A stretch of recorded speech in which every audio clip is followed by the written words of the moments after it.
Great. Well, I'm Donald Sloan. I'm chair of the Oxford Cultural Collective, and I'm joined by Aine Kearney, who is Director of Business Support and Events for Tourism Northern Ireland.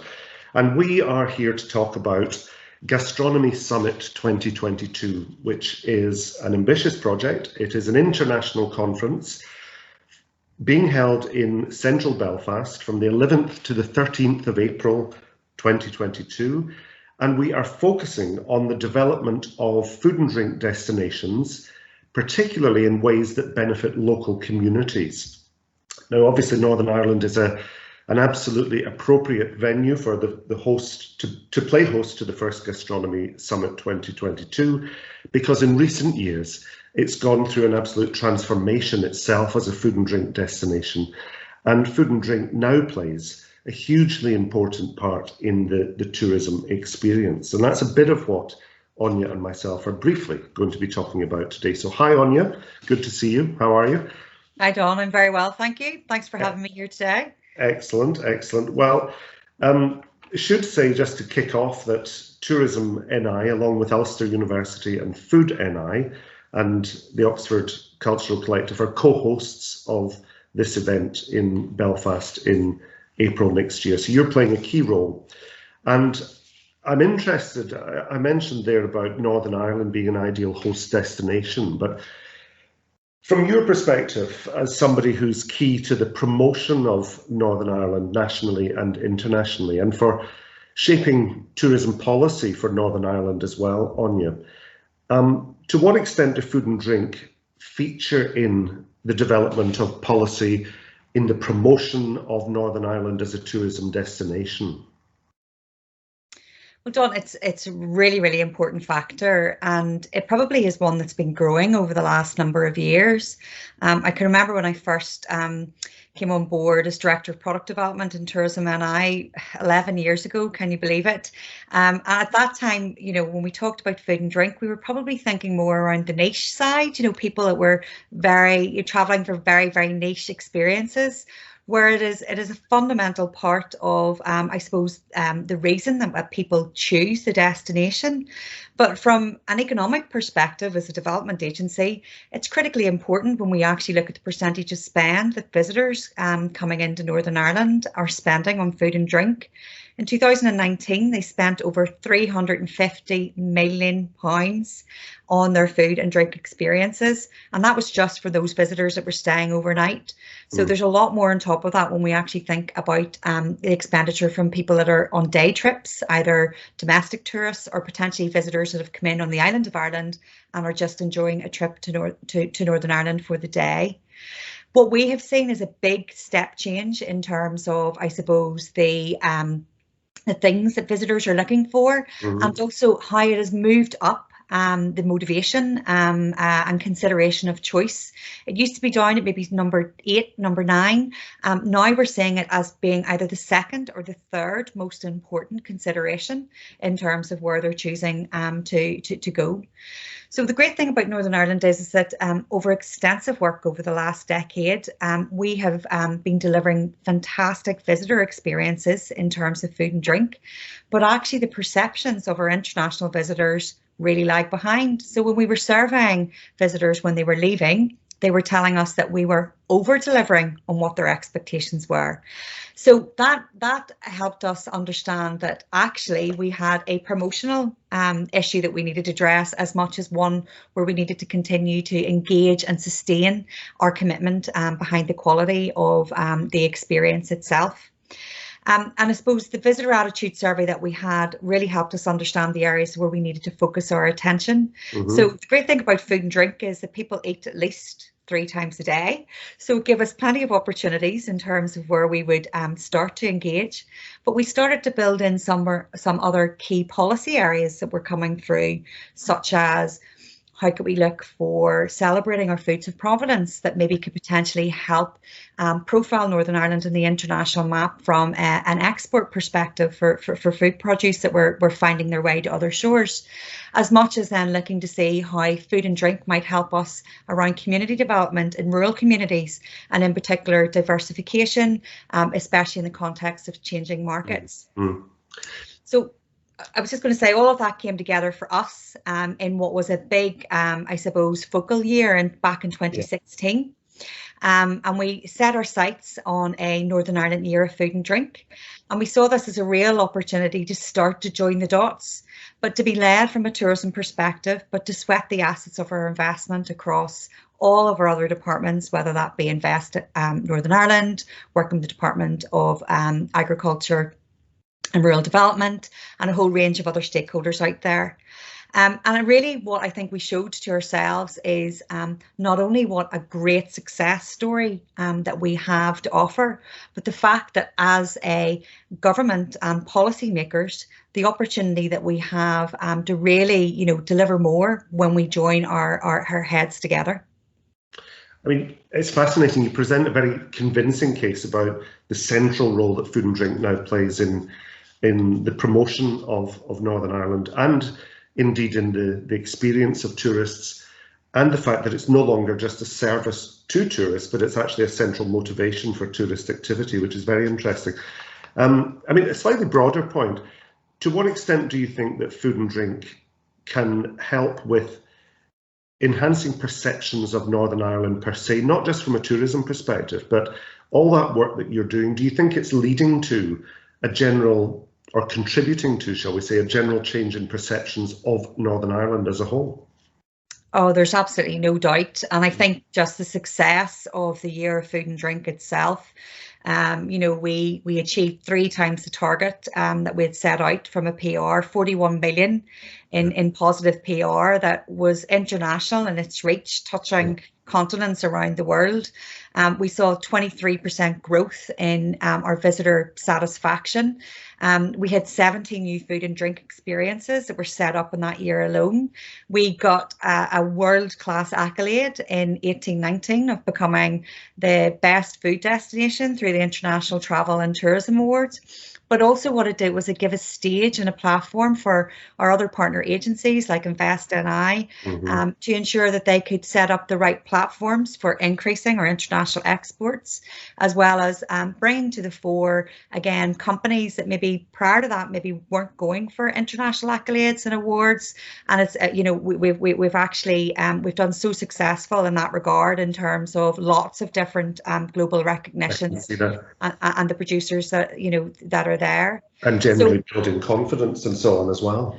Absolutely. And that became then the stimulus for an initiative that we ran in 2019 with our sister agencies from a tourism perspective, so Fáilte Ireland and Tourism Ireland, where we set up an initiative called Taste the Island. And it was supposed to be the first of a 3-year plan. And really that was about sustaining our focus on food and drink, but leading from the front again from a tourism perspective, and looking at both the promotion side of the house, so increasing people's awareness of the quality of not only the experiences we had, but also the quality of the food produce itself, the use of local supply chains, foods of provenance and celebration, but bringing them to life in an entirely new way, as well as then looking at how we could use that as an opportunity to extend the season. So we focused at a point in time where we don't get a lot of visitors, in the same volumes and numbers as we do in the summer season, and how this could actually be an incentive to travel. So again, that was really, really successful. But for COVID, we probably would have continued and sustained in it. And I hope that when we get past, I suppose, the pandemic and COVID recovery, we'll be able to once again focus our attention on initiatives such as that. Absolutely. And it's interesting, that as a key focus of Gastronomy Summit 2022, as I said earlier, we're going to be looking at the transformative power of food and drink for destinations, and you've just given a very eloquent outline of the way in which that has happened in the context of Northern Ireland, which is very encouraging. Now, Aine, through your role, you're obviously very well connected as a tourism professional, nationally and internationally. Would you say that this is a general trend that we're seeing in locations around the world where food and drink is becoming a central motive for tourist activity and a central plank for the promotion of destinations? Is this move being replicated in other places that you're connected to, would you say? I think absolutely. I think that what we have seen is that whilst there's still a large focus on volume, of the visitors that people are attracting, more and more destinations are looking to see where they can move their competitive dial. And so much of that comes through points of differentiation and focusing on authenticity and opportunities to provide compelling, memorable experiences. And the wonderful thing about food and drink is that it gives that real opportunity. It gives a level of intimacy that maybe other experiences can't give. So whether or not it's a food and drink led experience itself, or food and drink that has been layered onto another experience and provides an opportunity for visitors to come and connect with the people, connect with the culture, in particular the storytelling bits that comes behind. And probably most importantly, when we think about what visitors are seeking out, it's the opportunity to engage with people. And again, food and drink, because it involves people being part of either the bringing it together or the serving of it.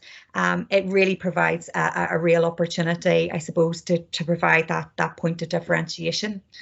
For us, what we've seen as well is that it provides an opportunity to really drive the value chain as well. So I suppose, like everything, we all know the example of the grape into the wine, into the vineyard, it gives an opportunity for potentially to offer enhanced experiences. And what we are seeing is definitely a global trend across the board, where people are willing to, number one, travel further to seek out those types of experiences, but also number two, are willing, if it's presented in the right way, if it's truly authentic, and it gives an opportunity for them to be part of the experience, for you generate a higher price on the back of it, and consumers are willing to pay that. And I think that what we've seen is a heightened focus on that, Don, in the context of COVID. We have all been so deprived of those amazing experiences, in particular where we come together. So either we come together with loved ones, or we come together with people that we have common interests on. And the great thing about the food and drink opportunity is that gives people an opportunity to come together and also be part of it in a very, very different way, whether or not they're part of the making, they're part of the eating, or again, they're part of the I suppose, the giving back. And it's interesting that one of the unforeseen consequences of COVID might actually be an acceleration towards more of that type of tourism, as we long for something that's more culturally rooted and so on. It's a very interesting point. I mean, the other focus that I mentioned at the beginning of the conversation was that we're going to be looking during the summit at developing food and drink destinations, as you've described, but in ways that particularly benefit local people, local communities. Is that something that's increasingly important for you in the context of Northern Ireland, that tourism shouldn't in any way be an extractive activity, that it really got to be inclusive, involving and beneficial for local people? 100%. I mean, I think that what I would say is that when you look at the history of Northern Ireland, community has always been a particularly important part of not only what we do here, but how we do it. It's so important. We've always seen tourism as an opportunity to not only rebalance our economy, but also to provide an opportunities for communities to reignite and to provide social cohesion. On the back of the Good Friday Agreement, that's really where we saw the real boom coming from a tourism perspective, for people to be able to see just what an amazing place we have, but again, the fantastic people that sit behind it. So whilst I suppose the basics of the destination model being your visitor, your industry and your environment, community has always been a central cog.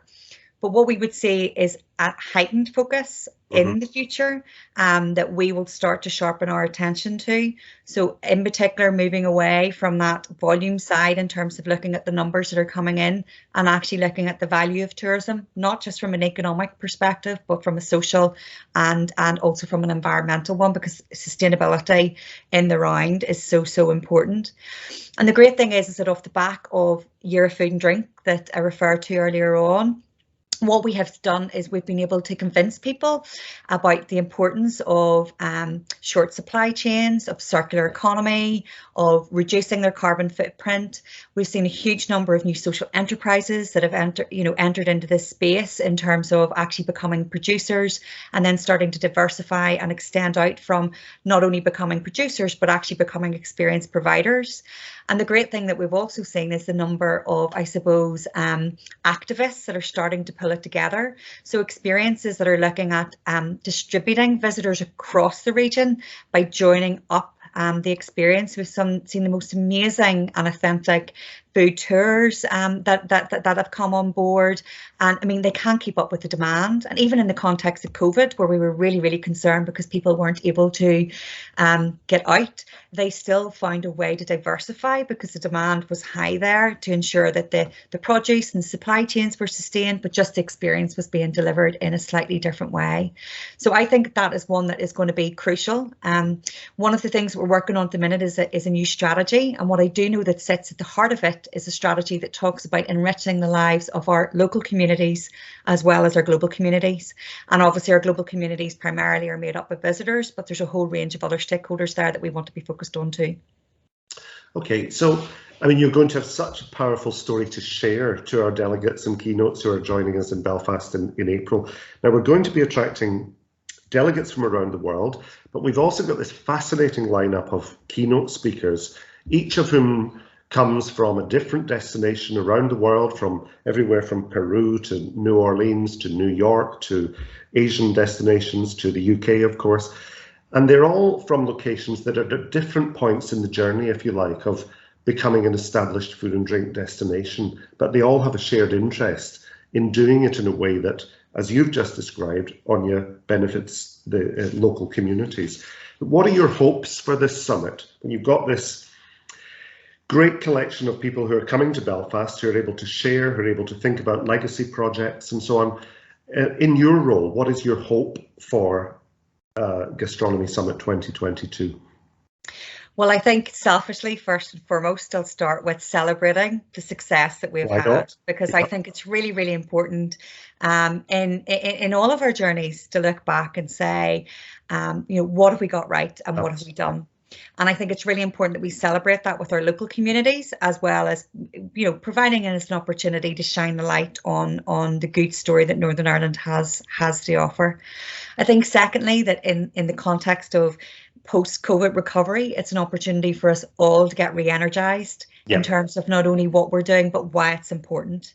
And I think in that regard, it is just fantastic to have such an amazing suite of keynote speakers that are coming to share their story, that not only that we as a destination can learn from and think about how that influences our plans going forward, but how we can connect as a global community in terms of, I suppose, the curation of our food and drink experiences that can add value both economically, but more importantly, socially and environmentally to the world in what is a journey to more sustainable and conscientious growth going forward. Well, that's a brilliant summary of the potential opportunities presented by this summit in April next year. Aine, I'm thrilled that Tourism NI are such a key partner. Also, that it's such a powerful platform from which to tell that story that you've outlined so clearly. So great to talk to you, and looking forward to the event in April.